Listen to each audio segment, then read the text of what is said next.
Hey everybody, it's Pastor Jeff with this week's announcement video. Want to talk first about what's going to be happening in our weekend gatherings, not just this weekend, but also what's going to be coming up for the rest of the year, just to remind you of the trajectory. Let me handle that first, and then I'll talk a little bit about some other stuff. First, we're wrapping up this coming Sunday. We're wrapping up our look at the book of Zephaniah. It has been, for me, it's been an interesting journey to think about the holiness of God and the bigness of his judgment, the seriousness of sin.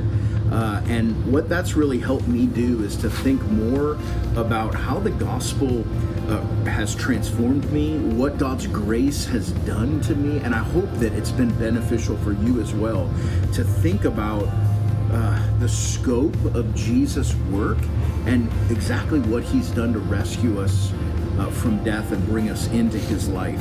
It really is profound. Now, this weekend, as we wrap up, beginning in Zephaniah chapter 3, verse 9, we're going to finish out the chapter and think about the wonder of the gospel, the wonder of redemption. And my hope is, as we celebrate communion this weekend, that we'll be able to do that and just exist in awe and wonder at the goodness of God. So that's what's coming up this weekend. If you've missed any of those Zephaniah passages, those sermons, I would encourage you to go back and listen to those online. Those are fully available, as always, on the website and through the app. Also want to talk a little bit about the importance of our gospel community structure at Heartland Church. This is something you hear us talk about from time to time.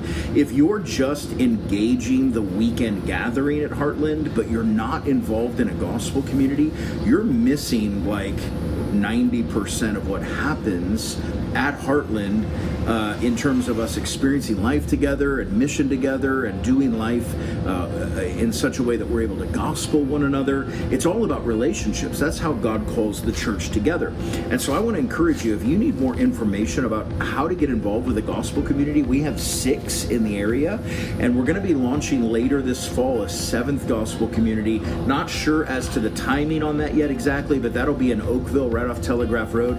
And so there's lots of opportunities geographically and different nights of the week for you to get involved with the gospel community. Don't hesitate to reach out to us so that we can help you do that. I also want to encourage you to save the date for our next round of Sunday seminars. That's coming up the first Sunday in November. And we're going to have some great offerings, including a gospel parenting class. That's going to be really helpful. And I'm also going to be teaching our next round of covenant membership classes. So if you're checking out Heartland, if you're interested in Heartland and tying your heart, that's the first step to that membership process and actually joining Heartland and tying your heart to the faith family. So make sure you remember that. Registration will open soon for that. I hope you guys have a great weekend. We hope to see you on Sunday as we wrap up Zephaniah. Oh, I promised at the beginning of the video to talk to you about what's coming. I just want to remind you, we're going to look at 3 other minor prophets throughout October, November, and December. Okay, we're going to be digging into Habakkuk, Jonah, and Nahum, and it's again just really deep gospel dives in those minor prophets. So excited about what's happening. But have a great weekend. Hope to see you this Sunday at Heartland Church. Thanks so much.